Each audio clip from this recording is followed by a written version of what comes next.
Prime নিয়ে রয়েছে আমি অনিন্দিতা। আর শুরুতেই যে খবরের দিকে নজর রাখবো, জগৎবল্লভপুরে চোরের উপর বাটপাড়ি পুলিশের। চোর ধরতে এবার কৌশলী উর্দিধারীরা। পুলিশের গাড়ি ছেড়ে অ্যাম্বুলেন্সে ধাওয়া। পুলিশের জালে ইতিমধ্যেই 4 জন। আর উদ্ধার করা হচ্ছে লক্ষাধিক টাকার সামগ্রী। বাজেয়াপ্ত করা হচ্ছে গাড়ি এবং টোটোকে।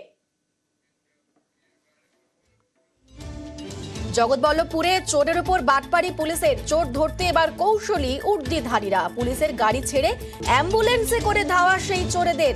শেষ পর্যন্ত পুলিশের জালে ধরা পড়ে 4 জন। ইতিমধ্যে উদ্ধার হচ্ছে লক্ষাধিক টাকার সামগ্রী আর বাজেয়াপ্ত করা হচ্ছে চুরিতে ব্যবহৃত গাড়ি এবং টোটোগুলিকেও।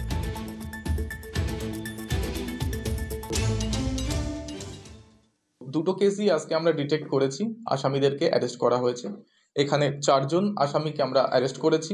আমরা অফেন্ডিং ভেহিকেল একটা টাটা এস গাড়ি এবং আরেকটা হচ্ছে টোটো গাড়ি, ই রিক্সা আমরা সিজ করেছি।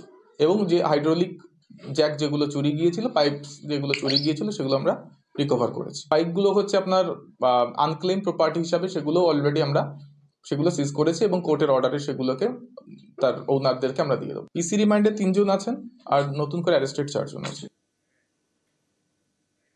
এসএসকেএম চত্বরে একটাই সুলভ